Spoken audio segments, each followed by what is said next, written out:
안녕하세요. 경비지도사 경비업법 강의를 담당할 강사 최경철입니다.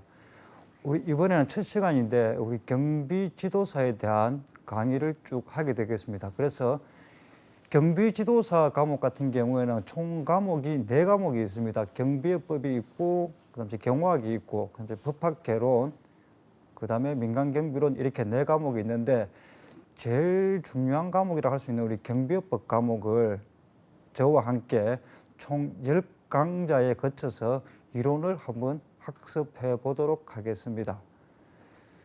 문제풀이는 중간중간에 제가 중요한 문제가 있으면은 특히 그 내용을 이해하는데 반드시 문제를 풀어봐야 될 경우가 있을 경우에는 문제를 중간중간 풀어보도록 하겠습니다. 일단 기본 이론 강의를 중심으로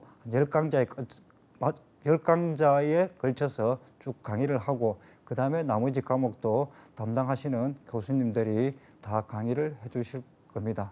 그럼 먼저 우리 첫 강은 강의 OT 및 경비업법의 의인데 첫 강의인 만큼 우리 경비지도사가 무엇인지, 그 다음에 경비지도사 시험에 합격하기 위해서는 어떻게 공부하는 게 효율적인지 등에 대해서 먼저 설명을 드리고 본격적인 강의를 진행하도록 하겠습니다. 우리 경비지도사가 도대체 뭘 하는 사람인지 좀 생소한 부분이 있죠. 우리 경비지도사라는 것은 우리가 알고 있는 경비원들은 다들 알고 계실 겁니다. 우리 경비원들을 지도하고 감독하고 교육하는 사람이 경비지도사다. 이렇게 생각하시면 되겠습니다. 그리고 우리가 아는 경비업계라든지 민간경비 사람에서는 경비지도사가 필수적으로 배치되게 되어 있습니다. 그래서 경비지도사 시험은 먼저 1차 시험과 2차 시험으로 구분이 되는데 1차 시험은 절대평가입니다. 과목은 법학개론, 민간경비론이 되겠죠. 그 다음에 2차 시험은 상대평가로 진행되고 보통 10,000명이 응시를 하게 되면은 600명 선에서 커트라인이 형성되죠. 그래서 과목은 경비업법과 경호학이 되겠습니다. 먼저 우리 1차 시험을 공부하실 때는 절대평가이다 보니까 평균점을 60점만 넘으면 됩니다. 물론 한 과목이 40점 이하로 나와버리면 과락이 되니까 당연히 40점은 넘어야 되지만 두 과목 합쳐서 평균이 60점만 넘으면 되겠습니다. 그러면 우리 합격자들을 기준으로 봤을 때 어떻게 공부하냐 하면은 일반적으로 법학개론은 50점 정도 딱 맞추죠. 그 다음에 민간경비론이 상대적으로 법학개론보다는 좀 쉬운 과목이다 보니까 80점 선에서 받습니다. 그래서 법학개론하고 민간경비론이 평균을 내니까 60, 70에서 가볍게 합격을 하고 있습니다. 여기서 합격 전략을 잡을 때 민간경비론을 고득점을 하게 합격 전략을 잡아야지 법학개론을 고득점을 하겠다. 이래 되면은 공부할 시간이 많이 소요됩니다.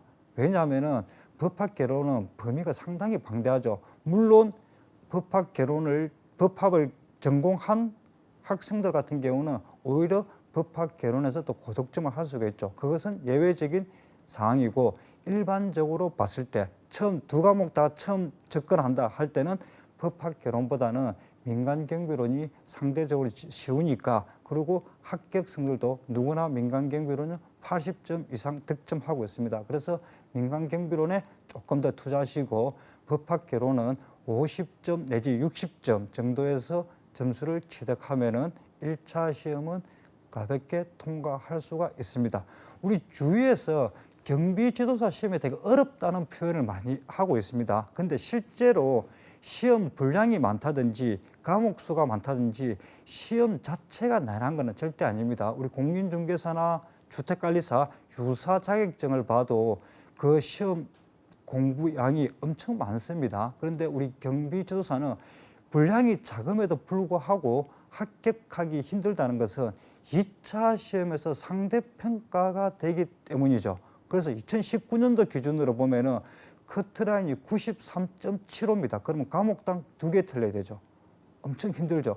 그래서 실수를 안 해야 됩니다. 그렇기 때문에 우리가 경비지도사 시험이 어렵다는 거지 내용 자체는 절대 어렵지 않고 저와 함께 이번 강의를 쭉 시청하시면은 충분히 우리 경비지도사 자격증도 취득할 수 있을 겁니다. 그러면은 1차는 절대평가이니까 가볍게 합격했다고 가정하고 그다음에 2차 시험이 93.75점의 커트라인을 넘어야 되는데 경비업법, 경호학 두 과목이 있습니다. 물론 경호학은 선택 과목이기 때문에 경호학, 소방학, 범죄학 중에서 한 과목을 선택하면 됩니다. 근데 대부분이 경호학, 특히 90% 이상이 경호학을 선택하고 있죠. 그 이유는 경호학이 다른 과목보다 더 쉬워서는 절대 아닙니다. 범죄학이 더 쉬울 수도 있고 또 소방공무원 같은 경우는 소방학이 훨씬 쉬울 수도 있죠. 경호학이 쉬워서 경호학을 선택하는 것이 아니라 90% 이상이 경호학을 선택을 해버리죠. 우리 선택 과목에서는 쏠림 현상이라는 게 있지 않습니까? 그래서 남들이 다 선택하는 걸 하게 하면은 어려울 때는 같이 어렵고 상대평가니까 쉬우면은 같이 쉽잖아요. 그렇기 때문에 경호학으로 쏠리는 거지 학문 자체가 경호학이 다른 과목보다 훨씬 더 공부하기 수월한 건 아닙니다. 그렇지만 우리가 일반적으로 90%의 학생들이 선택하는 경호학을 중심으로 봤을 때 경호학, 경비업법 두 과목이 있는데 두 과목 다 만점 받으면 당연히 합격이니까 너무나 좋죠. 그렇지만은 경호학 같은 경우에는 우리 합격생 기준으로 봤을 때 일반적으로 90점 선에서 나온다고 봐야 됩니다. 그러면은 과목당 4개가 틀린 거죠. 90점이면은. 그 다음에 경비업법을 만점을 받아야 됩니다. 경호학도 90점, 4개 틀리고 경비업법도 4개 틀리면은 90, 90이면은 커트라인을 못 넘어서죠. 그러니까 경호학에서 4개를 틀렸다. 그러면은 경비업법을 만점 받아버리면은 평균이 95점이 되기 때문에 당연히 합격할 수 있습니다. 그러면은 경비업법을 어떻게 만점을 받느냐? 우리 경호학 같은 경우에는 학문 영역이기 때문에 항상 우리가 수험서에서 보지 못한 내용들이 나오기 마련입니다. 우리 대학 교수님들이 쓴 교재를 보면은 교과서라고 우리가 표현하잖아요. 그런 교과서가 경호학 같은 경우는 시중에서 많이 보는 교수님 교재들이 한 5권 정도 되는데 그러면 한 권당 우리가 700페이지로 잡았을 때 5권이면 3,500페이지잖아요. 그러면은 출제위원들은 3,500페이지 범위 내에서 출제를 하지만 우리 수험생들이 보는 수험서라고도 하죠. 이는 수험서 같은 경우에는 5분의 1 수준 700페이지 정도의 분량만 가지고 공부를 합니다. 물론 교수님들의 교재 중에도 많이 중복되기 때문에 700페이지라는 분량이 턱없이 부족한 분량은 아닌 건 사실입니다. 그렇지만 항상 못 보던 문제, 우리가 흔히 브레이타 문제라고 하죠. 그런 문제들이 경호학에서는 종종 출제가 되기 때문에 경호학에서 만점을 노리는 것보다는 차라리 경비업법을 만점 받아버리는 게 합격하기 훨씬 수월합니다. 그리고 경비업법은 누구나 다 보는 수험서 똑같이 문제 부분을 빼고 순수 이론만 놓고 볼 때 그 분량은 100페이지를 절대 넘어가지 않습니다. 그 100페이지 내에서 100% 적중되죠. 경비업법은 경비업법 시행령, 경비업법 시행규칙, 물론 청원경찰법도 포함되지만 이 분량이 엄청 작을 뿐만 아니라 이 범위를 벗어난 문제는 절대 출제되지 않습니다. 이론적인 문제가 나오지 않는다는 거죠. 그러면은 결과론적으로 우리는 경비업 법령만 확실하게 암기를 해버리면은 충분히 누구나 만점을 받을 수 있다는 그런 결론이 나오는 거죠. 그래서 우리는 지금부터 저와 함께 경비업법을 무조건 만점을 받는다는 각오로 공부에 임해 주시기 바라며, 그렇다고 해서 우리 경비업법을 통으로 외우는 것 절대 아닙니다. 제가 학교에서도 강의를 하다 보면은 어떤 학생들 교재를 보면은 경비업법이 중요하다고 하니까 전체가 다 밑줄이 꺼져 있어요. 그렇게 하면은 경비업법 만점 못 받습니다. 우리 경비업법에서는 항상 나오는 출제의 포인트가 있습니다. 그 포인트가 별표가 들어가야 되고 행강편이 들어가야 되고 또는 동그라미를 친다든지 아니면 그 단어에 방점을 찍어 두시는 거지 주어부터 서술어까지 전체를 밑줄을 그어 넣어버리면 실제 시험 현장에서 지문을 보게 되면 어떤 게 중요한지 전혀 캐치를 해낼 수가 없습니다. 그래서 저와 함께 우리 경비법을 어떻게 하면 만점을 받을지 같이 공부하면서 그 해석하는 능력이라든지 그다음에 출제의 포인트를 함께 잡아가 보도록 하겠습니다.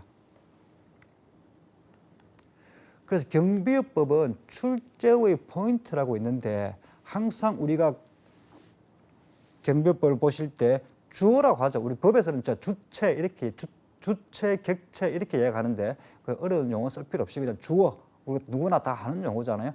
주어가 경찰청장, 지방경찰청장, 경찰간서장 주로 이렇게 출발을 하죠. 주어니까. 그러면은 이 주어 자리가 경찰청장인지 지방경찰청장인지 경찰간서장인지는 반드시 알아야 됩니다. 이 주어가 경찰청장인데 그 자리에 지방경찰청장을 바꾸치게 하죠. 우리가 말장난 친다고 하죠. 그 지방경찰청장을 넣으면 틀린 지문입니다. 또 지방경찰청장이 주어인데 그 자리에 경찰간서장, 경찰서장이죠. 경찰서장과 공안경찰대장을 합해서 경비법에서는 경찰간서장이라고 부르고 있습니다. 그래서 이 지방경찰청장 자리에 경찰간서장이 들어오면 틀린 지문이죠. 또 마찬가지입니다. 지방경찰청장이 주어인데 경찰청장이 들어와서 틀린 지문이죠. 주어는 지방경찰청장 또는 경찰간서장 두 명이 나올 수가 있습니다. 그런데 그 자리에 주어가 두 명이 나왔으면 한 명이 빠졌죠. 경찰청장이 빠져 있는 거죠. 거기에 또 경찰청장 또는 지방경찰청장 다른 사람 두 명을 적시해도 역시 틀린 지문이죠. 그래서 항상 주어를 볼 때는 경찰청장인지 지방경찰청장인지 경찰간서장인지를 구분하시고 제가 강의를 할 때 만약에 경찰청장, 지방경찰청장, 경찰간서장에 그 글자가 빨간색으로 나와 있다. 그것은 우리끼리의 약속입니다. 분명히 기출문제고 앞으로도 충분히 출제될 수 있고 그 자리에 지방경찰청장 글자가 빨간색으로 되어 있다면 이미 과거 기출문제입니다. 그 자리는 경찰청장이나 경찰간서장으로 틀린 지문으로 구성되어졌다는 거죠. 그러니까 우리끼리 약속으로 경찰청장, 지방경찰청장, 경찰간서장 글자가 별색, 특히 우리 강의 안에서 보시면 빨간색으로 표시되어 있을 때는 이거 기출문제고 앞으로 또 나오는구나 이렇게 생각하시고 그 단어를 주의 깊게 보면 되겠습니다. 기출문제는 한 번 나왔다고 다시 안 나오는 게 절대 아닙니다. 가장 좋은 문제는 우리 수능이나 모든 자격증에서도 다 마찬가지죠. 가장 좋은 문제는 기출문제입니다. 기출문제는 계속해서 반복됩니다. 돌고 돕니다. 제가 공개된 사회부터 작년 21회, 올해 21회 문제까지 다 풀어본 결과에 의하면 기출문제는 계속하여 반복해서 나오니까 절대 한 번 나왔다고 관가해서는 안 되겠습니다. 두 번째로 주어 문제, 역시 경비업자는 어떻고 저떻고 조문이 구성되겠죠. 역시 주어죠. 그럼 이 주어 자리에 경비업자도 우리가 앞으로 배우겠지만 5 종류가 있죠. 시설, 호송, 신변, 기계, 특수 5가지 경비업자가 있는데 그 주어가 시설 경비업자가 주어다. 그러면 그 자리에 시설 이 두 자가 방점이죠. 그 자리에 특수 경비업자로 주어를 바꿔버리면 틀린 지문이죠. 중요하죠 이게. 예를 들어서 이 의무는 특수 경비업자만의 의무면은 기계라든지 다른 시설 경비업자는 의무가 없는 거죠. 그 위반해도 처벌 안 받겠죠. 그런데 주어가 특수 경비업자라고 나와 있으면 그 의무를 지켜야 되는 사람은 특수 경비업자만 한정되는 경우잖아요. 그러니까 역시 주어가 중요합니다. 주어가 경비업자 5종을 섞어서 내기도 하고 또는 경비업자가 주어인데 그 자리에 시설주를 살짝 바꿔치기 하는 경우도 있으니까 항상 주어가 누군지를 주의 깊게 보시면 되겠습니다. 그 다음에 또 역시 주어 문제로 경비지도사도 있겠죠. 우리 경비원도 있겠죠. 경비지도사도 일반이냐 기계에 따라서 달라지고 경비원도 일반이냐 특수에 따라서 달라지니까 항상 주가 누군지 알아야 되고, 제가 자주 기출된다든지 이 정도는 반드시 암기를 해야 된다든지 특히 조심해야 된다는 것은 앞으로 강의를 하면서 천천히 설명드리도록 하겠습니다. 그런데 이런 주어 문제가 끝나고 나면은 이제 본문에 가서 중간중간에 가서 이상이라든지 초과 이런 거 우리 초등학교 때부터 많이 배웠던 거잖아요. 이상과 초과는 분명히 구분해야 되죠. 그 다음에 이하와 미만도 구분해야 됩니다. 법 조문이 이하라고 되어 있는지 미만이라고 되어 있는지 구분해야 되겠죠. 우리 일반 경비원의 결격 사유에 보면 18세 미만자라고 나와 있죠. 그러면 딱 18세가 되면은 이하가 아니고 미만이니까 18세가 되면은 결격 사유에서 벗어나는 거죠. 하루 차이라도 마찬가지죠. 그러니까 법에서는 이하인지 미만인지 이상인지 초과인지가 항상 하루 차이일지라도 아주 중요한 쟁점이 될 수 있으니까 조문에서 이상, 초과, 이하, 미만을 놓치시면 안 되겠습니다. 그리고 서류를 신청한다든지 제출할 때 며칠 이내에 제출하십시오, 아니면 며칠 이내에 신고를 하십시오 하는 이는 이전 이후 개념이라든지 아니면 이전은 이내라고도 하죠. 그래서 이내인지 이후인지 7일 전인지 7일 후인지 전후 이 한자를 바꾸니까 이것도 항상 조심하시기 바랍니다. 그리고 우리 경비업법 조문을 보게 되면은 매년, 매월, 매주, 매일 우리 일반 경비원의 직무 교육은 매월 4시간이거든요. 그럼 이 지문을 가지고 기출 문제를 만들 때는 매월 4시간을 매주로 바꾸죠. 딱 한자 바꿉니다. 그럼 매월을 또 매년으로 바꾸죠. 그런 식으로 엄청 긴 지문, 3줄이나 되는 지문에서 눈을 씻고 봐도 틀린 지문이 없습니다. 그러면은 공부를 잘못한 거죠. 전체 3줄이나 되는 전체 지문을 다 보는 것이 아니라 매년, 매월, 매주, 매일 이 한자를 탁탁 잡아낼 수 있는 연습이 필요한 거죠. 그래서 항상 우리는 매년, 매월, 매주, 매일이 보이면은 년자, 월자, 주자, 일자에 위에 방점, 점을 하나 꼭 찍어주시고 이 한자를 조심해야 되는구나. 이 한자를 가지고 단어를 바꿔서 기출 문제가 나오는구나. 이런 걸 기억하시면 되겠습니다. 그 다음에 또 우리가 간과하기 쉬운 게 밑하고 또는이라는 개념이 있죠. 이것도 법에서 상당히 자주 등장합니다.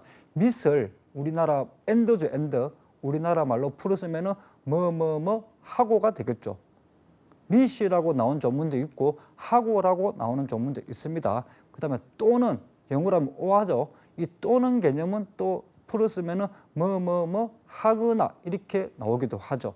이것도 놓치면 절대 안 됩니다. 법에서는 밑인지 또는에 따라서 결과가 완전히 달라지는 경우가 허다하죠. 아주 제가 극단적인 예를 들자면은 밑 개념은 예를 들어서 강도를 하고 밑이죠. 강간을 하면 사형이다. 이런 조문이 있다고 칩시다. 물론 없지만 행법에도 없지만 만약에 있다고 치면은 강간을 하고 강도를 하고 강간을 하면 사형이라는 것은 강도 하나만 하면 사형이 아니죠. 강간 하나만 해도 사형이 아닙니다. 강도를 하고 엔더 강간까지 해야지 사형이 되는 거죠. 그런데 반대로 강도를 하거나 강간을 하면 사형이다. 이런 조문이 있다면 강도를 하거나니까 강도 하나만 해도 사형, 강간 하나만 해도 사형이잖아요. 완전히 달라지죠. 그러니까 극단적인 예는 이 밑이냐 또는이냐에 따라서 사람의 목숨도 왔다 갔다 할 정도의 조문 문제잖아요. 그러니까 밑 또는을 놓치면 안 되겠습니다. 실제 우리 기출 문제에 나왔었죠.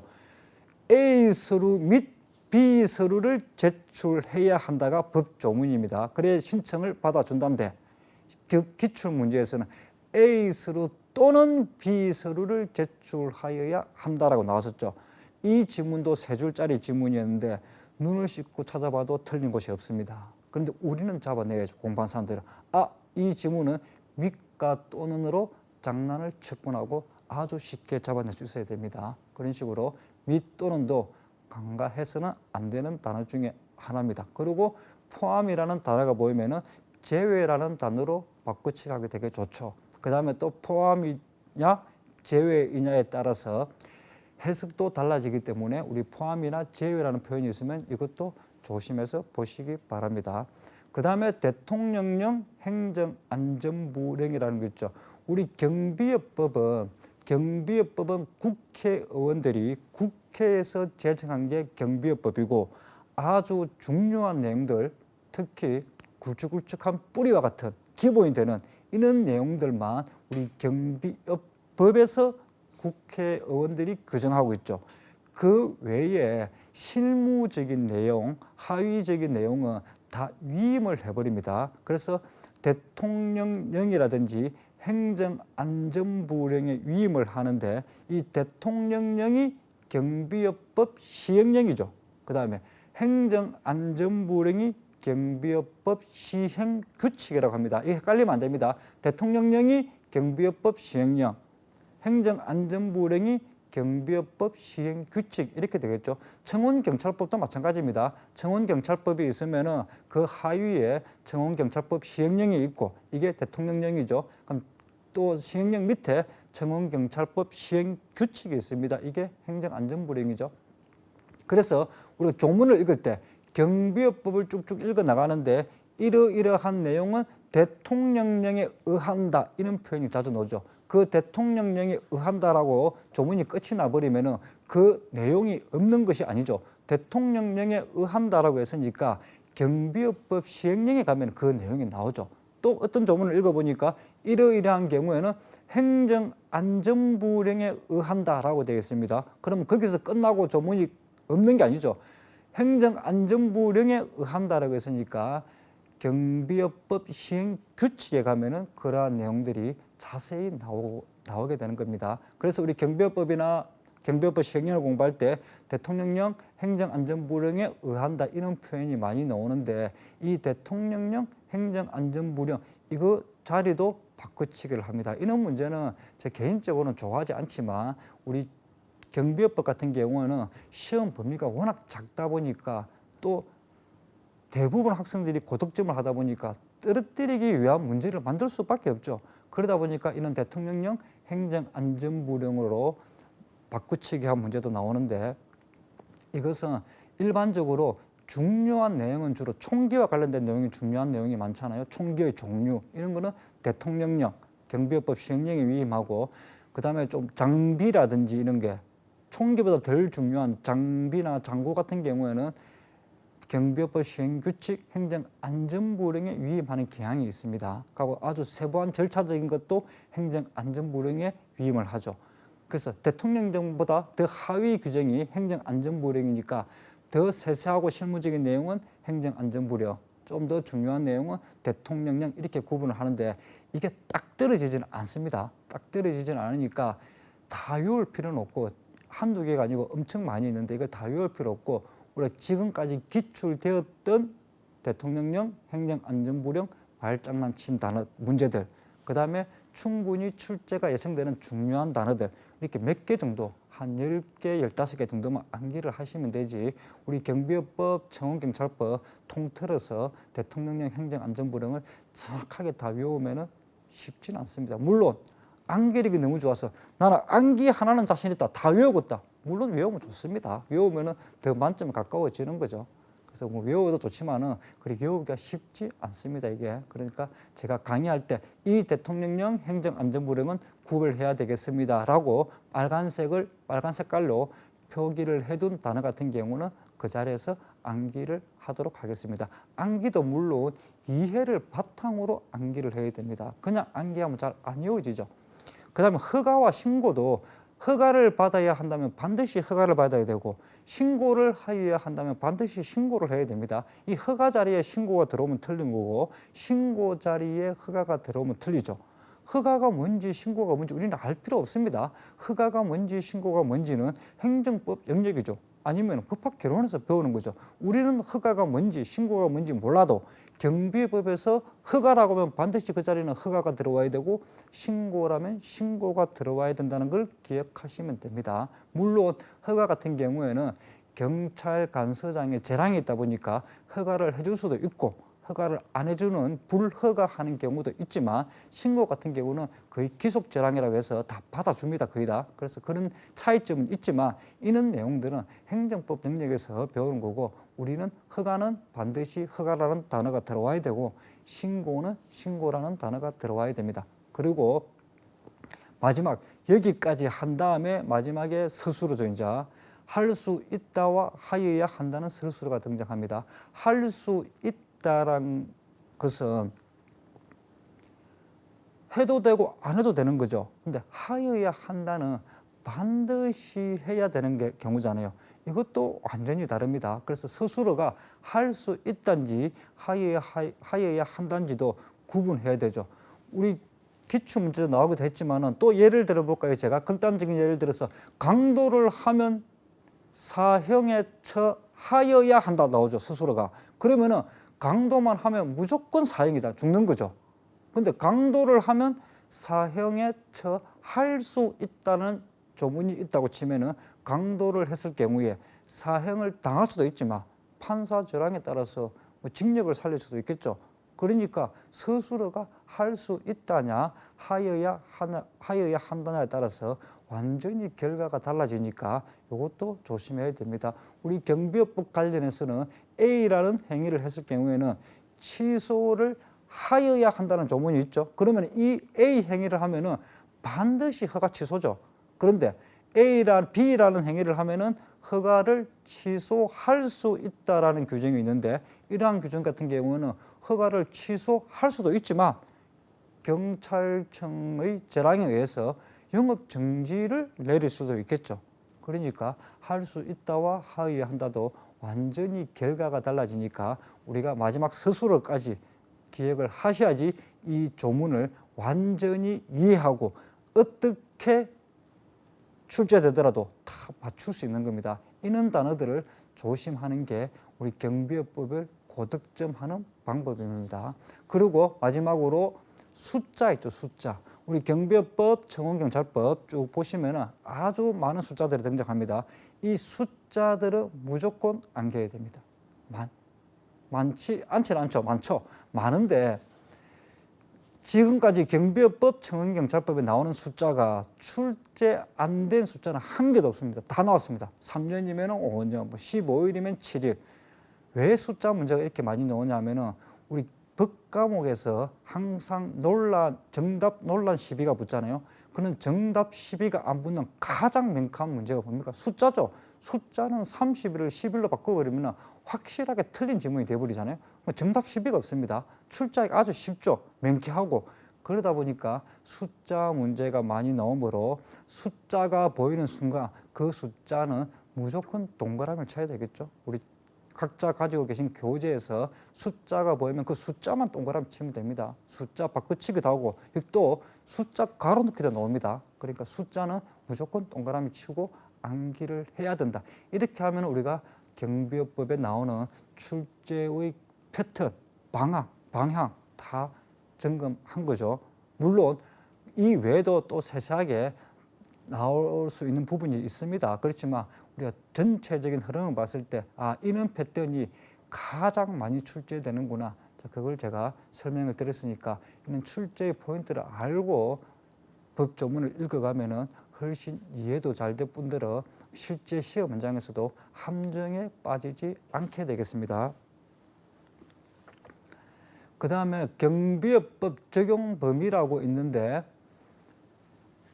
이건 제가 간단하게 빨리 좀 설명을 드려야 될 것 같습니다. 우리 한국직업분류표라는 게 있죠. 한국표준직업분류표라는 것이 있는데 이런 한국직업표준분류표에 의하면은 우리나라에 있는 모든 직종이 다 망라가 되어 있죠.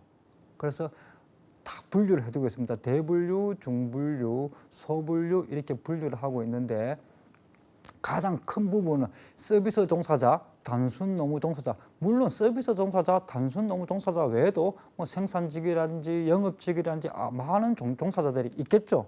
그 중에서 우리 경비업법 경비원과 관련된 분야가 서비스 종사자, 단순 노무 종사자이기 때문에 제가 두 종사자만 빼왔습니다. 이런 서비스 종사자를 다시 중분류로 가게 되면은 또 많은 서비스 종사자가 있지만 우리와 관계된 경찰, 소방, 보안 관련 서비스직이라는 게 있죠. 그다음에 단순 노무 종사자도 아주 많은 직업이 있지만 우리하고 관계된 게 중분류에 가면 청소 경비 관련 단순 노무직이라는 게 있습니다. 그래서 먼저 경찰, 소방, 보안 관련 서비스직도 중분류니까 소분류로 가게 되면은 경찰은 경찰 쪽으로 빠질 거고 소방은 소방 쪽으로 빠져나가겠죠. 뭐 경찰이나 소방이 왜 서비스직입니까? 공공 서비스, 치안 서비스 맞죠? 다 서비스직입니다. 그 다음에 우리와 관계된 보안 관련 서비스직이 우리 소분류로 오면은 우리가 흔히 아는 청원경찰, 사설경호원들 있죠? 시설경비원, 기계경비원, 특수경비원 이런 직업이 우리와 관련된 분야고 청소경비 관련 단순 노무직도 소분류에 오게 되면 청소는 청소 쪽으로 별도로 빠져나갈 것이고 우리하고 관계된 게 경비 관련 단순 노무직이겠죠. 그 경비 관련 단순 노무직이 아파트 경비원, 건물 경비원 이런 표현이 나옵니다. 그래서 여기 보시면은 제가 가운데 선을 꺼놨죠. 이 선의 위쪽이 우리가 말하는 경비업법이 제공되는 경비원들이고 아래쪽은 경비업법이 제공되는 영역이 아닙니다. 그러니까 우리가 말하는 경비원이 아니죠. 제가 이걸 설명드리는 것은 우리 적용 범위를 알아야 되기도 하지만 또 특히 제가 직업의 기천을 말씀드리는 건 절대 아닙니다.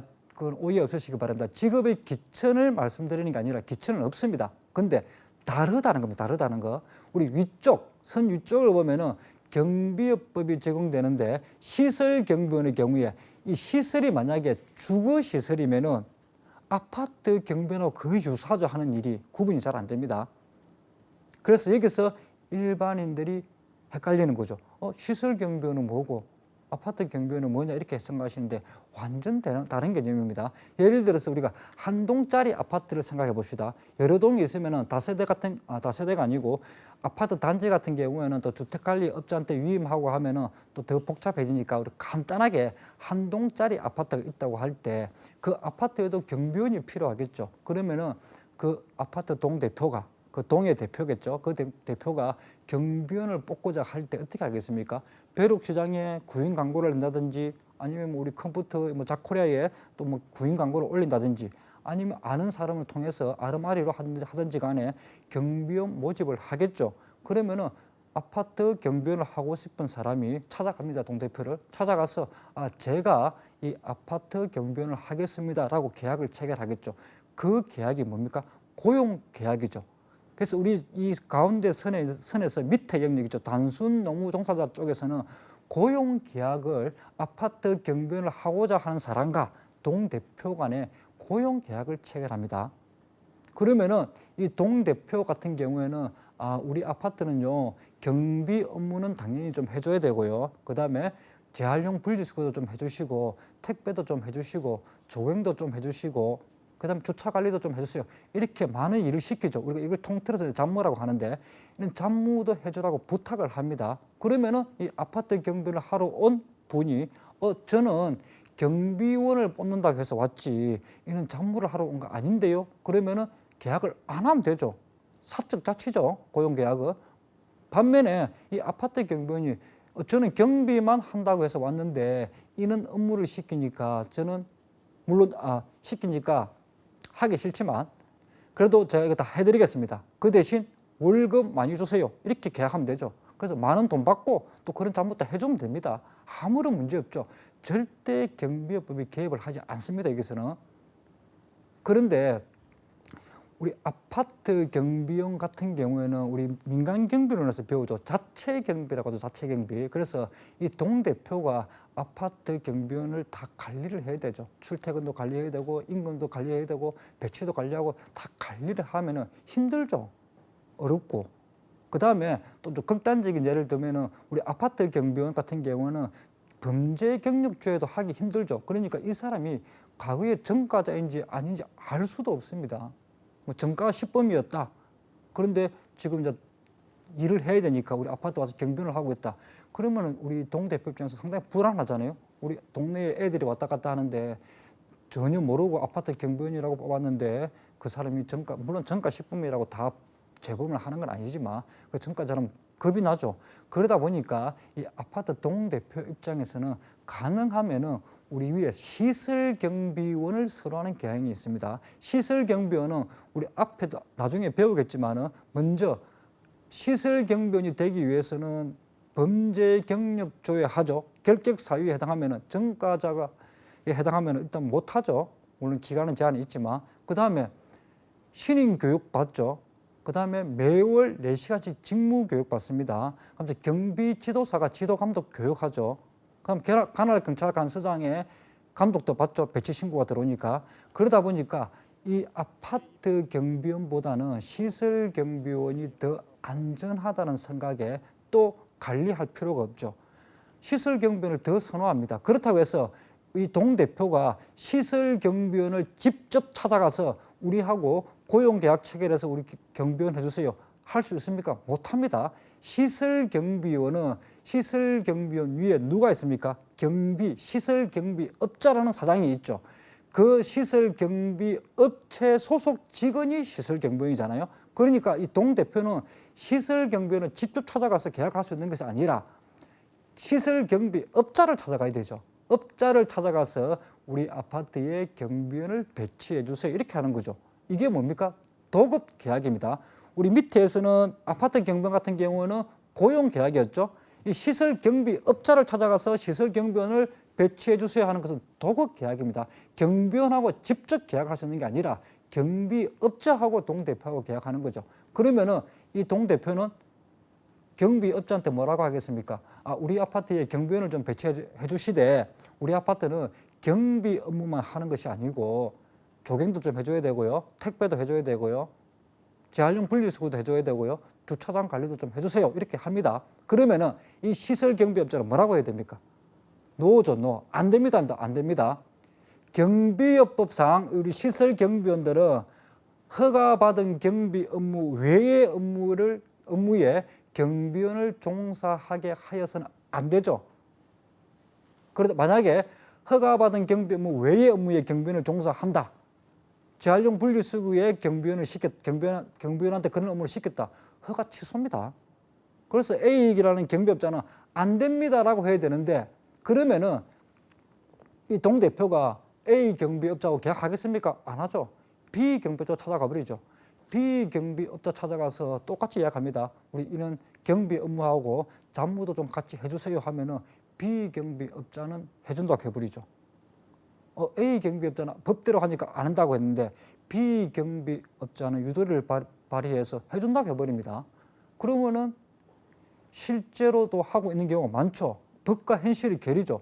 분명히 법에서는 하지 말라고 되어 있지만은 우리 시설 경비업 같은 경우에는 영세한 업체들이 많다 보니까 서로 입찰을 따기 위해서 그런 우리 덤핑 친다 이런 말을 하잖아요. 다 받아줍니다. 그래서 경찰청에서도 야, 경비업법에서는 분명히 우리 경비업법상 경비원들한테는 이런 잡무를 시키지 말라고 되어 있는데 현실은 그리 하고 있으니까 그렇다면은 주 업무가 경비 업무고 부수적으로 잡무를 조금씩 하는 것은 과거에 눈 감아줬죠. 반대로 주 업무가 잡무고 부수적으로 경비 업무를 하고 있더라. 취소시켜 버렸습니다. 허가 취소입니다. 그런데 올 초에 이제 경찰청에서는 앞으로 경비업법이 적용되는 경비원 같은 경우에는 우리 시설 쪽, 우리 위쪽에 시설 경비원 쪽이죠. 이쪽 같은 경우에는 일체의 잡무를 시키지 마라. 시키면은 단속하겠다고 이렇게 공고를 내렸습니다. 물론 이제 또 주택관리업자에서 아파트는 예외적으로 아파트에 종사하는 시설 경비원들은 경비업법 조문 중에서 허가받은 경비 업무 외의 업무에 경비원을 종사하게 하여서는 아니 된다는 조문을 적용하지 말자고 또 개정안을 올려놓은 것도 현실입니다. 하여튼 현재는 이렇게 진행되고 있는데 어떻게든 간에 이게 좀 정리가 되어야 될 것 같습니다. 하여튼 우리가 배우는 부분은 이쪽 부분이죠. 서비스 종사자의 소분류에 들어오는 시설경비원, 기계경비원, 특수경비원 이쪽이 우리가 말하는 경비원, 경비업법상 경비원들이고요. 경비업법이 적용되는 분야고 저 밑에 부분 단순 업무 종사자 쪽에 있는 아파트 경비원, 건물 경비원 이런 자체 경비는 우리 경비업법에 적용되는 영역도 아니고 우리가 말하는 경비업법상 경비원들이 아니라는 거 기억하시기 바랍니다. 그다음 우리 경비업법에 들어와서 우리 경비업법의 3주체라는 거 있죠. 3주체라는 것도 말이 좀 어렵죠. 등장인물이에요. 등장인물. 그래서 경비업자, 경비원, 경비지도사 이렇게 3명이 등장합니다. 그래서 경비업자는 시설, 호송, 신변, 기계, 특수 5개죠. 이거 반드시 알아야 되는 거죠. 그래서 우리 보통 외울 때 시호, 신기, 특 이렇게 외웁니다. 시설, 호송, 신변, 기계, 특수.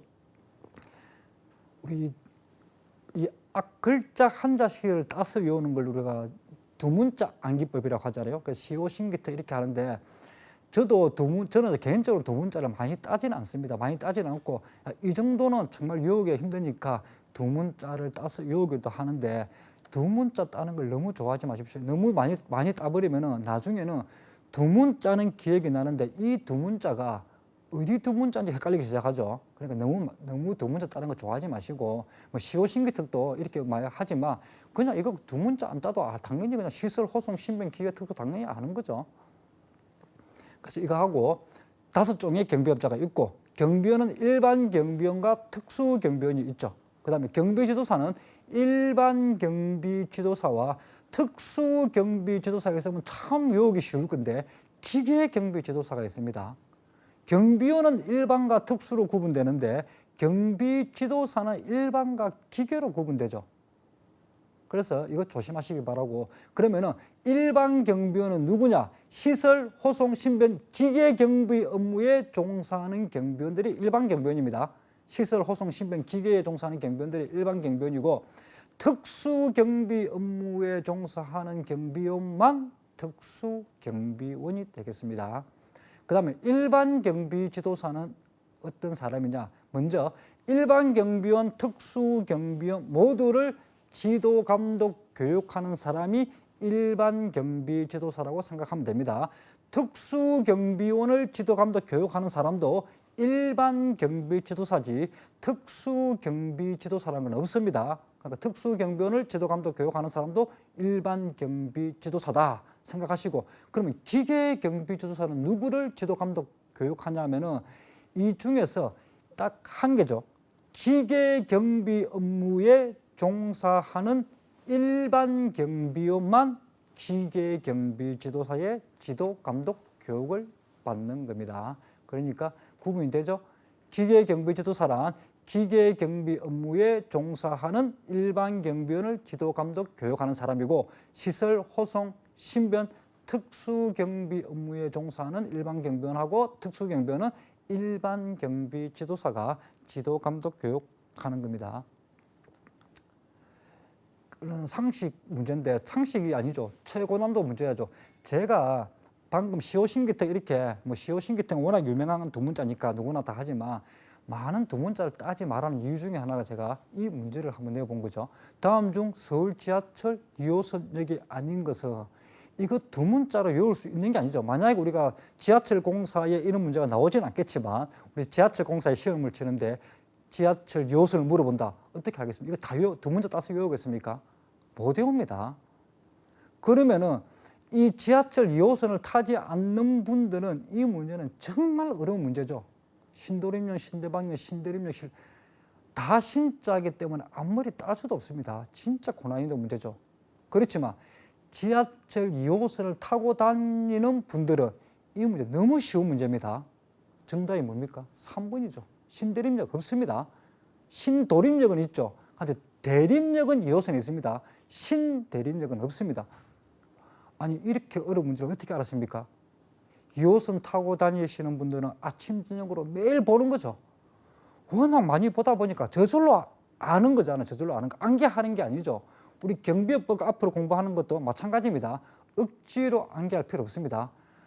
자꾸 반복해서 보게 되면 이런 식으로 지하철 2호선역 이 어려운 문제를 맞출 수 있듯이 경비업법도 굳이 두 문자를 안 따도 기출문제 풀어보고 모르면 다시 이론 부분 보고 또 기출문제 풀어보고 이론 부분 하다 보면은 저절로 알게 되는 거니까 암기에 대해서 나는 암기력이 약한데요. 전혀 걱정하지 마시기 바랍니다.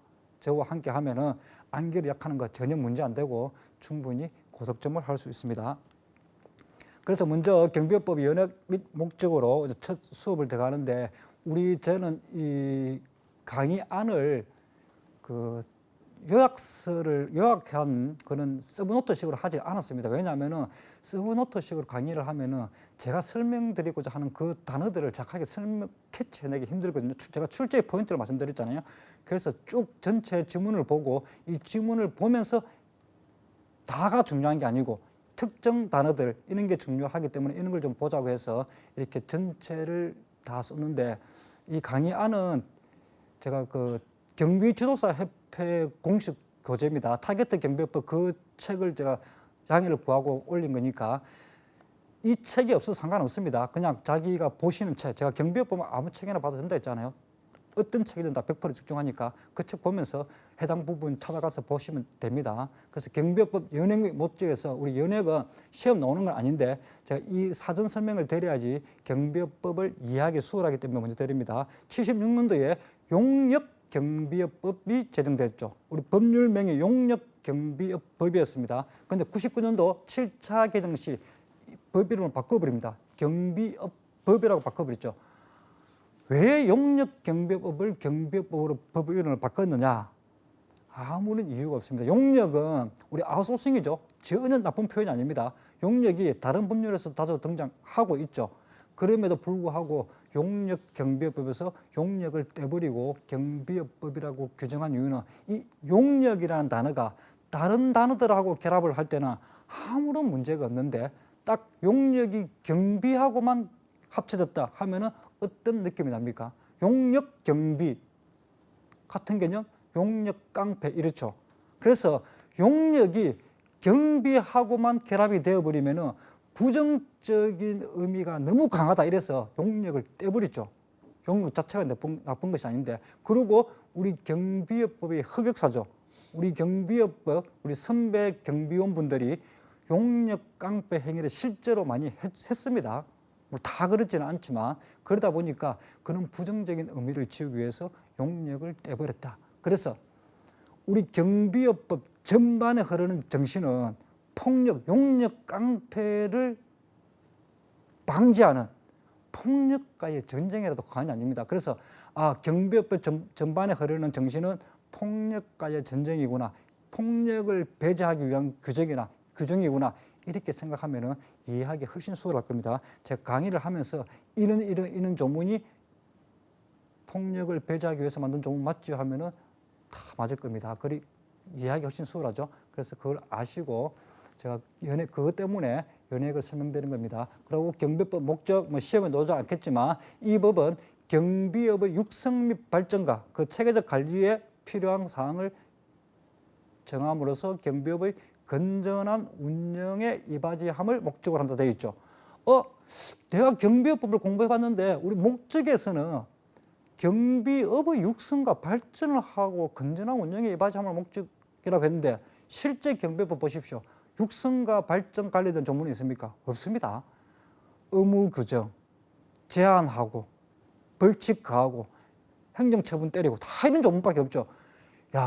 법의 목적이 육성 및 발전인데 왜 조문은 육성 및 발전에 관한 조문 내용은 한 개도 없고 딱 규제와 의무와 처벌밖에 없느냐?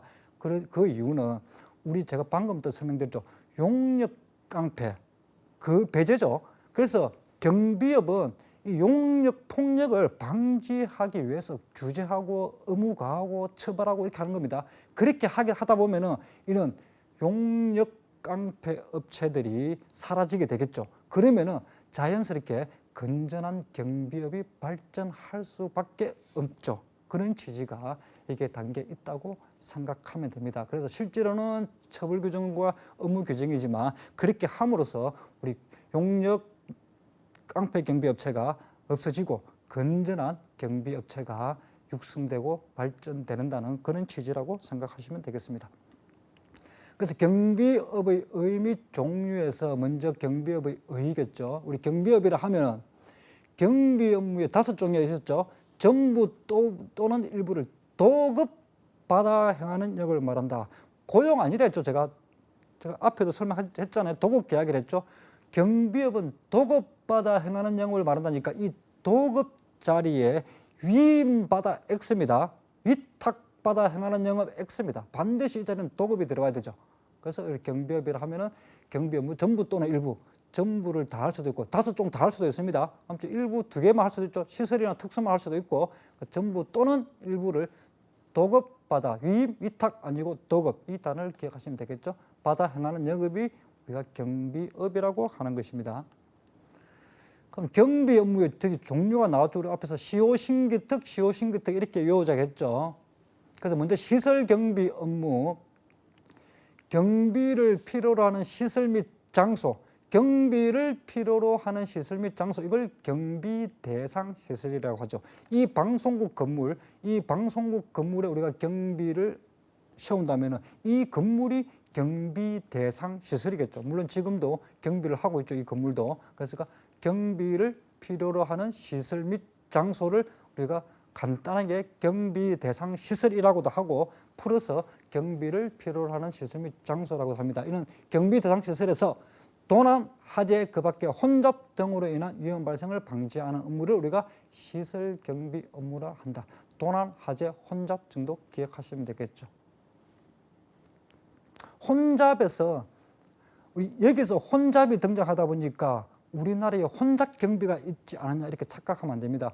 혼잡 경비는 실제로 있겠죠. 우리 그 콘서트장이라든지 행사장 같은 경우는 혼잡 경비를 할 수도 있죠. 근데 그거는 혼잡 경비라고 안 합니다. 물론 시설 경비 업체에서 혼잡과 관련된 경비를 하지만 우리 법률상 용어는 시설 경비 업무입니다. 그래서 혼잡 경비 업무 X입니다. 혼잡 경비 업무라는 거 없습니다. 일본에는 있습니다.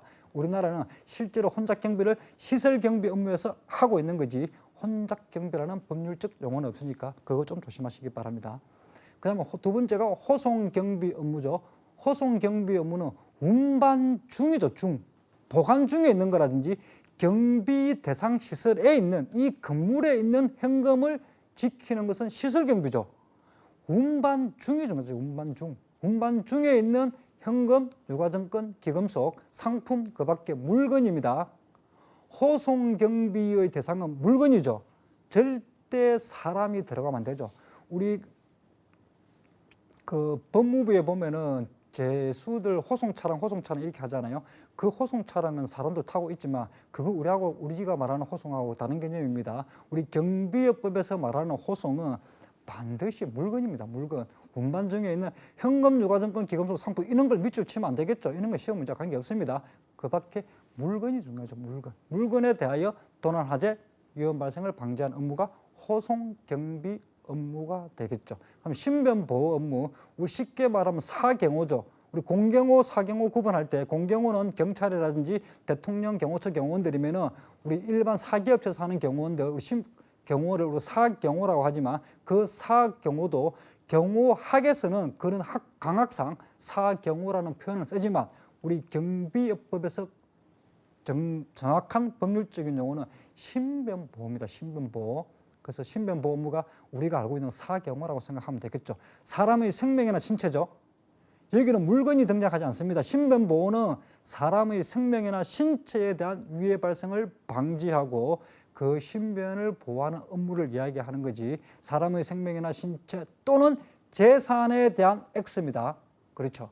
그래서 신변보호는 사람의 생명이나 신체, 호송경비는 운반 중에 있는 물건 이렇게 기억하시면 되겠습니다. 그 다음에 기계경비 업무가 등장하죠. 기계경비 업무라고 해서 아주 고가의 기계를 경비하는 건 절대 아니죠. 우리 앞에서 시설 경비 같은 경우는 시설을 경비하는 거 맞죠? 대상이 시설이었잖아요.